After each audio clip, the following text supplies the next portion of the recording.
Hello students, welcome to my class. তো কি অবস্থা তোমাদের? আশা করি অনেক ভালো আছো। তো আজকে আমরা নতুন একটা অধ্যায় শুরু করতে যাচ্ছি। অধ্যায়ের নাম বল বা ফোর্স। তো এর আগের অধ্যায়ের যে ক্লাসগুলো ছিল সেই ক্লাসের লিংক আমি ডিসক্রিপশন বক্সে দিয়ে দেবো, তোমরা সেখান থেকে ওই দ্বিতীয় অধ্যায়ের ক্লাসগুলো করে নিতে পারবা। তাহলে চলো আজকের অধ্যায়টা আমাদের শুরু করা যাক। তো প্রথমে আমাদের করতে হবে, আচ্ছা পড়ার আগে একটা বিষয় বলে দেই, এই অধ্যায়ের যে ইম্পর্টেন্ট টপিক গুলো আছে সেগুলো সবগুলোই পড়াবো, কোনোটাই বাদ দিব না। কিন্তু এখানে আজে বাজে যে বিষয়গুলো আছে সেগুলো আমি স্কিপ করবো, সেগুলো পড়াবো না। আজে বাজে বলতে বোঝাচ্ছে যে এখানে বলছে যে এর আগের অধ্যায়ে আমরা বেগ, দ্রুতি, ত্বরণ ইত্যাদি অতিক্রান্ত দূরত্ব এবং তাদের একটির সাথে অন্যটির সম্পর্ক শিখেছি। তো এই বিষয়গুলো আমি পড়াবো না, এই বিষয়গুলো তোমরা একবার করে পড়লেই কিন্তু বুঝতে পারবে। এসব নিয়ে আমি আলোচনা করবো না, তোমরা এগুলো এমনিতেই পড়ে নিবা। তাহলে চলো আমাদের মেইন টপিকটা যাওয়া যাক। তাহলে আমাদের পড়বো কি আজকে? পড়বো হচ্ছে যে জড়তা এবং বলের ধারণা। মেইনলি হচ্ছে এখানে নিউটনের প্রথম সূত্রটা পড়বো, নিউটনের প্রথম সূত্র।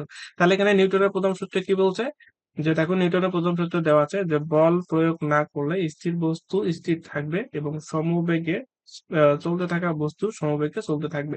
অর্থাৎ এখানে একটা বিষয় বলছে যে যদি আমরা বল প্রয়োগ না করি তাহলে স্থির বস্তু কি চিরকাল স্থির থাকবে এবং সমবেগে চলতে থাকা বস্তু সমবেগে চলতে থাকবে। তার মানে এখানে বলতে বোঝাচ্ছে যে স্থির বস্তু আজীবন স্থির থাকবে এবং কোন একটা বস্তু যদি সমবেগে চলে তাহলে সেই বস্তুটা সমবেগে চলতে থাকবে। এটাই হচ্ছে নিউটনের প্রথম সূত্র।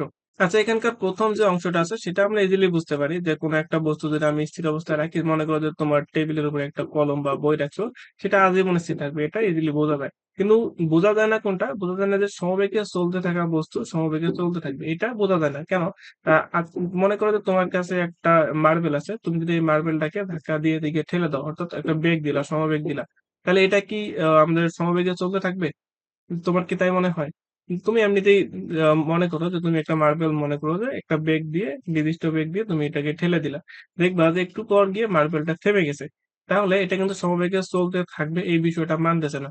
ওই মার্বেলটা থেমে গেছে, অর্থাৎ সমবেগটা আস্তে আস্তে বেগ কমতে কমতে এক জায়গায় যায়, বেগটা জিরো হয়ে গেছে, স্থির হয়ে গেছে। তাহলে এটা কি নিউটন কি ভুল সূত্র দিছে? আসলে না, নিউটন ভুল সূত্র দেয়নি। এখানে সে আরেকটা জিনিস ইন্ডিকেট করে দিয়েছে প্রথমে, যে বল প্রয়োগ না করলে। এখানে তো কি বলছে যে বল প্রয়োগ না করলে, যদি আমি বল প্রয়োগ না করি তাহলে কি এই যে সমবেগে যে বস্তুটা চলতেছে সেটা সমবেগে চলতে থাকবে।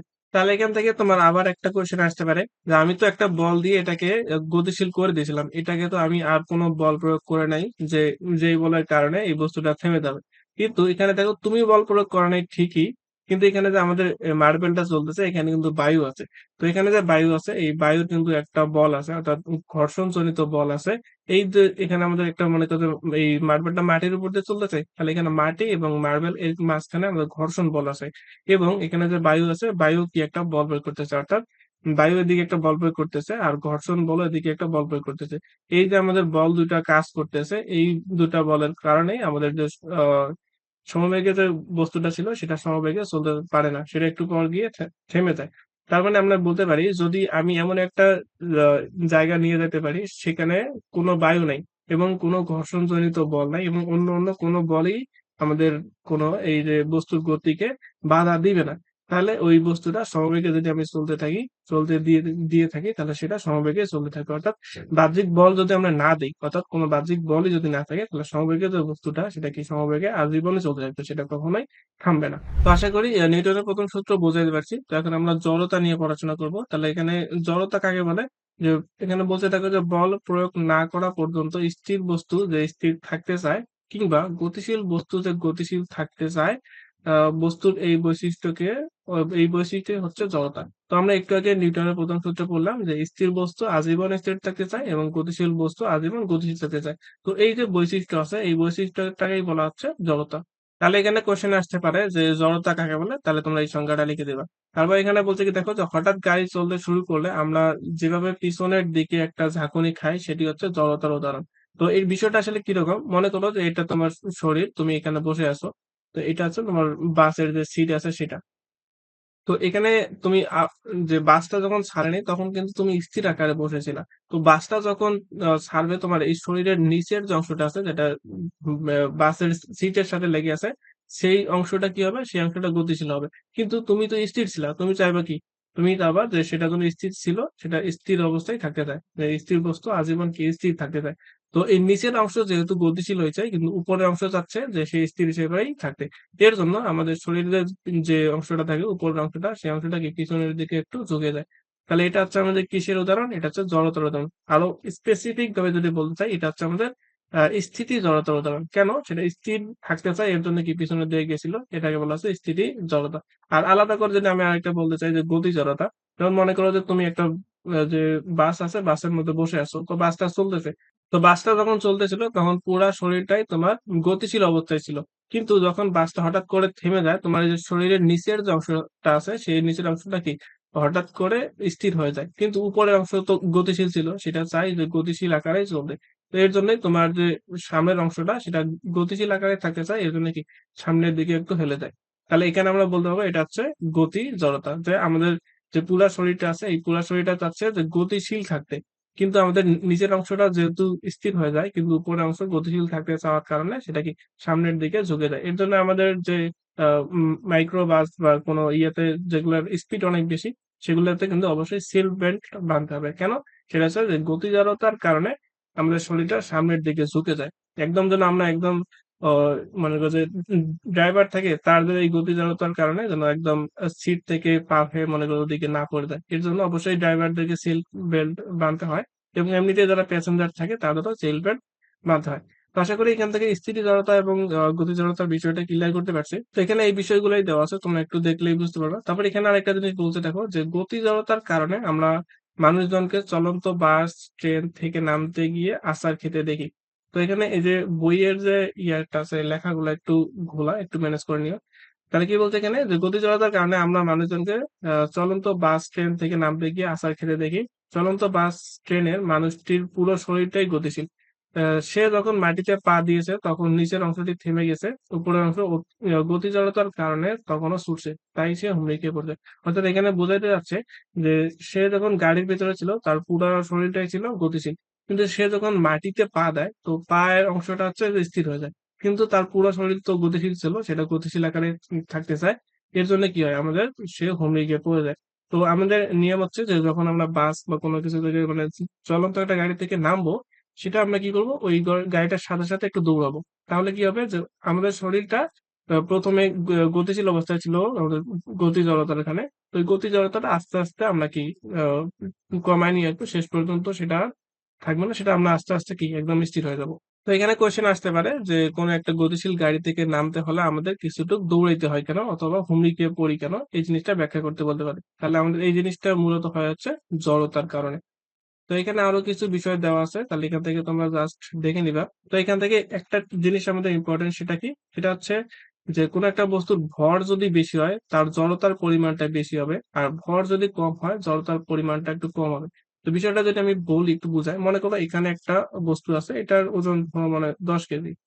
তাহলে এই 10 কেজি একটা বস্তু আছে, তুমি যদি এটাকে অল্প একটু বল পরিমাণ ধাক্কা দাও তাহলে কি এখান থেকে কিন্তু চলে যাবে। তার মানে এখানে যে তার স্থির অবস্থায় থাকার যেটা ইন্টেনশন ছিল, যে জড়তা ছিল, সেটা কিন্তু আবার থাকবে না, সেটা কি গতিশীল হয়ে যাবে। আর এখানে মনে করো আরেকটা পাথর আছে, কিন্তু মনে করো যে এটা 500 কেজি। তো 500 কেজি তুমি যদি এখানে ধাক্কা দাও তাহলে কিন্তু এই 500 কেজি এখানে অত সহজে এখান থেকে বিচ্যুতি করতে পারবে না। তার মানে এখানে এর ভরটা বেশি, এর জন্য সে স্থির থাকার যে ইচ্ছাটা আছে সেই ইচ্ছাটা কিন্তু অনেক বেশি, এর জন্য এখানে সে সরে যাচ্ছে না। তার মানে যার ভর যত বেশি হবে তার জড়তা তত বেশি হবে, আর যার ভর কম হবে তার জড়তা তত কম হবে।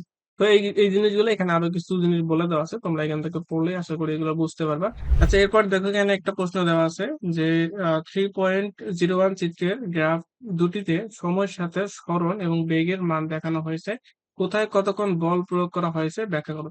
তার মানে এখানে আমাদের দুইটা গ্রাফ দেওয়া আছে, গ্রাফ দুইটা দেখাচ্ছি। আমাদের বলছে কি যে কোথায় বল প্রয়োগ করা হয়েছে সেই জিনিসটা ইন্ডিকেট করতে। তাহলে এখানে দেখো দুইটা গ্রাফ দেওয়া আছে, আমাদের এই দুইটা গ্রাফ থেকে কোথায় বল প্রয়োগ করা হয়েছে সেই জিনিসটা আমাদের ব্যাখ্যা করতে হবে। তো এখানে দেখতে কিন্তু গ্রাফ দুটো একই, কিন্তু গ্রাফ দুটো একই না, একদমই আলাদা। এখানে দেখো এটার গ্রাফে এদিকে সময় দেওয়া আছে আর এদিকে দেওয়া আছে অবস্থান। আর এই গ্রাফে দেখো এদিকে সময় দেওয়া আছে, এদিকে দেওয়া আছে বেগ। তার মানে এই দুটা গ্রাফ পুরোপুরি আলাদা। তাহলে এই প্রথম যে গ্রাফটা আছে এই গ্রাফটা থেকে কোথায় বল প্রয়োগ করা হয়েছে সেই বিষয়টা আমাদের নির্ণয় করতে হবে। তো একটা জিনিস দেখো এখানে বলছে অবস্থান, তো এখানে অবস্থান এই যে অংশটা আছে এই অংশটাই কিন্তু আমাদের কোনো অবস্থানে চেঞ্জ হয়নি। তারপর এই যে অংশটা আছে শেষের অংশটা এখানেও কিন্তু আমাদের কোনো অবস্থানের পরিবর্তন হয়নি। তার মানে আমি বলতে পারি যে এখানে একটা মনে করো যে একটা বস্তু স্থির ছিল, সেই বস্তুটা স্থির আকারেই আছে।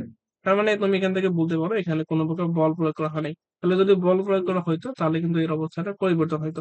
তার মানে আমরা বলতে পারি এই যে অংশটা আছে, এই অংশটা আছে, এই দুটার মধ্যে কোনো প্রকার বল প্রয়োগ করা হয়নি। এরপর আরেকটা বিষয় দেখো যে আমাদের বস্তুটার অবস্থান কিন্তু পরিবর্তন হচ্ছে, এই অংশটার মধ্যে অবস্থান পরিবর্তন হচ্ছে। তাহলে অবস্থানের পরিবর্তন বলতে আমি সরণ বলতে পারি। তাহলে সরণ ডিভাইডেড বাই এদিকে আছে সময়, সরণ ডিভাইডেড বাই সময়, এটা আমি পেলাম হচ্ছে ভি। আমরা জানি এস ইজ ইকুয়াল টু ভিটি, তাহলে ভি ইজ ইকুয়াল টু হবে এস বাই টি। তাহলে এখান থেকে একটা বিষয় খেয়াল করো, সেটা হচ্ছে যে আমাদের এখান থেকে এই যে লাইনটা পেলাম সেই লাইনটা হচ্ছে বেগের লাইন। তো এখানে বেগটা কিন্তু সমবেগ। কেন? কারণ হচ্ছে যে একটা নির্দিষ্ট সময় বাড়তেছে, সাথে সাথে আমাদের অবস্থানটা নির্দিষ্ট হারে বাড়তেছে। অবস্থানটা নির্দিষ্ট হারে পরিবর্তন হচ্ছে। তার মানে এখানে যে বেগটা পাবো সেটা হচ্ছে আমাদেরকে সমবেগ। তাহলে একটা বিষয় ছিল আমাদের নিউটনের প্রথম সূত্রে যে যদি কোনো একটা বস্তু সমবেগে চলতে থাকে ওই বস্তুটা কিন্তু কি সমবেগেই চলতে থাকবে। কিন্তু একটা শর্ত ছিল যেটা হচ্ছে যে বল প্রয়োগ না করলে। তার মানে আমি যদি বল একটা প্রয়োগ করি তখন ওই বস্তুটার সমবেগ আর থাকবে না, তখন বেগটা হয় বাড়বে না হলে কমবে। তার মানে যদি আমাদের কোনো একটা বিষয় কখনোই আসে, শুধুমাত্র এই অধ্যায় না অন্য কোনো অধ্যায়ে যদি আসে যে কোনো একটা বস্তু সমবেগে চলতেছে, তাহলে সমবেগ যখন বলবে তাহলে বুঝে নিতে হবে সেখানে কোনো প্রকার বল প্রয়োগ করা হয়নি। বল প্রয়োগ করলে হয় বেগ বাড়বে আর না হলে বেগ কমবে, কখনোই সমবেগে চলতে পারবে না। তার মানে এই যে অংশটা আছে এই অংশটা যেহেতু সমবেগ তার মানে এখানেও বল প্রয়োগ করা হয়নি। তাহলে কি কোশ্চেন আসতে পারে এখানে কোন জায়গায় বল প্রয়োগ করা হয়নি? বল প্রয়োগ করা হয়েছে। কোথায় বল প্রয়োগ করা হয়েছে? আমাদের যে বস্তুটা যখন প্রথমে আদি অবস্থায় স্থির ছিল, এই আদি অবস্থা থেকে স্থির থেকে গতিশীল করার সময় কিছু পরিমাণ বল প্রয়োগ করা হয়েছে। মনে করো যে এখানে একটা মার্বেল ছিল, তুমি একটা বল প্রয়োগ করে এটা এই বলটা এখান থেকে সরাই নিছো, মানে হাত দিয়ে একটা টোকা দিয়েছো। টোকা দেওয়ার পরে কি হয়েছে? আমাদের মার্বেলটা চলতেছিল। তো কিভাবে চলতেছে? সেটা হচ্ছে যে সমবেগে চলতেছে। তো সমবেগে চলতেছে তাহলে এটা সমবেগে চলতেই থাকতো। কিন্তু কি হলো এখানে আসি তুমি আবার আরেকটু বল দিয়ে মনে করো যে এখানে আরেকটু বলটা আরেকটা হাত দিয়ে এটাকে স্থির করে দিলা। তার মানে এই যে দুইটা অংশ আছে একদম যে T1 পয়েন্টে এবং T2 পয়েন্টে, অর্থাৎ দুটা বিন্দুতে আমাদের বল প্রয়োগ করা হয়েছে।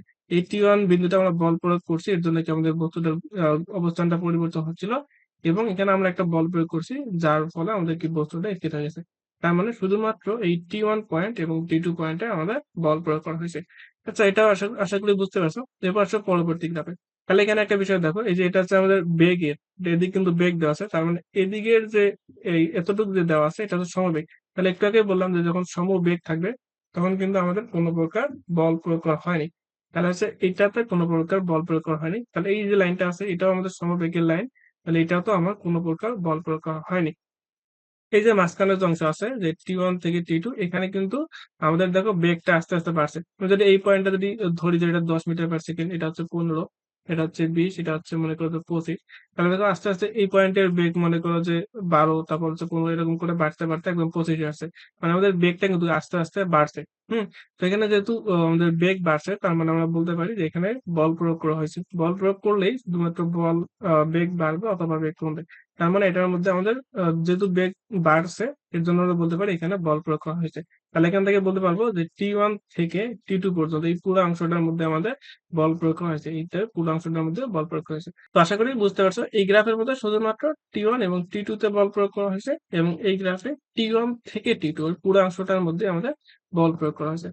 তো এগুলো তো ইজি ছিল। তা এখন আমাদের আচ্ছা একটা বিষয় ইন্টারেস্টিং, সেটা হলো আমরা বল নিয়ে পড়াশোনা করতেছি কিন্তু আমাদের বল কাকে বলে এই জিনিসটা এখনো বলা হয়। তো একটা আমি কোশ্চেন করতে চাই, সেটা হচ্ছে যে মনে করো তুমি এবং তোমার ফ্রেন্ড হচ্ছে যে মারামারি করছো, হ্যাঁ? তো মারামারির ফলাফল হলো যে তুমি এখান থেকে জিতে গেছো। তাহলে এখান থেকে আমার কোশ্চেন হচ্ছে যে তুমি যে মারামারিতে জিতে গেলা, তোমার বল বেশি নাকি শক্তি বেশি? তো এই কোশ্চেনটা অবশ্যই কমেন্ট বক্সে জানাই দিবা। আচ্ছা, এখান থেকে আমরা এখন পড়াশোনায় ফিরি। তো একটা বিষয় খেয়াল করতে হবে যে বল এবং শক্তি আমরা এমনিতেই স্বাভাবিক যে জীবনে ব্যবহার করতে পারি একই হিসেবে। যে মনে করো যে কোনো একটা কাজ করলো আমরা বলতে পারি যে তার শক্তি বেশি, তার বল বেশি। তো এটাই খুব একটা তফাৎ হয় না। কিন্তু আমরা যখন ফিজিক্স পড়তে যাবো তখন কিন্তু আসলে আমরা এই জিনিসগুলো বলতে পারবো না যে বল আর শক্তি একই জিনিস। তো ফিজিক্সে বল এবং হচ্ছে যে শক্তি পুরোপুরি আলাদা দুটা বিষয়। তো এখন আমরা পড়বো মূলত বল, এর পরবর্তী অধ্যায়ে আমাদের কাজ, শক্তি এবং ক্ষমতা আছে। তো ওই অধ্যায়ে আমরা শক্তি নিয়ে পড়াশোনা করবো। তা এই অধ্যায়ে বল কাকে বলে যদি সেই বিষয়টা আমরা দেখি, তাহলে এখানে কি বলছে যে আসলে নিউটনের প্রথম সূত্রটাই বলের সংজ্ঞা হতে পারে। বলছে কি যে যার প্রয়োগের কারণে স্থির বস্তু চলতে শুরু করে আর সমবেগে চলতে থাকা বস্তুর বেগের পরিবর্তন হয় সেটি হচ্ছে বল। অর্থাৎ মনে করো যে এটা বস্তু স্থির ছিল, এই স্থির বস্তুটাকে আমি যদি গতিশীল করি এবং এই যে গতিশীল বস্তুটা আছে এই গতিশীল বস্তুটাকে যদি আমি স্থির করি, তাহলে যার কারণে এই বস্তুটা গতিশীল হবে এবং যার কারণে সেটা স্থির হবে সেটাকেই বলা হচ্ছে বল। তাহলে আমি এখান থেকে যে বলের সংজ্ঞাটা যদি আরো ভালোভাবে দিতে চাই তাহলে কি বলতে পারবো, যে বল হচ্ছে এমন একটা জিনিস যা গতিশীল বস্তুকে স্থির করে এবং স্থির বস্তুকে গতিশীল করে। অথবা আমরা একটা জিনিস আরো ভালো করে বলতে পারি যে বল হচ্ছে এমন একটা জিনিস যা স্থির বস্তুকে গতিশীল করে অথবা করতে চায় এবং গতিশীল বস্তুকে স্থির করে অথবা করতে চায় তাকে বল বলে। বিষয়টা আমি যদি আরেকটু বুঝাই, মনে করো যে তোমার একটা এখানে বিশাল বড় একটা ট্র্যাক আছে, এই ট্র্যাকটা কিন্তু চলতেছে, তুমি এই বাইরের দিক থেকে হাত দিয়ে মনে করো এই ট্র্যাকটাকে তুমি ঠেলতেছো। তো তুমি এখানে এই হাত দিয়ে ঠেলে কিন্তু এই ট্র্যাকটাকে তুমি স্থির করতে পারবে না, তারপরে কি ট্র্যাকটা চলতেই থাকবে।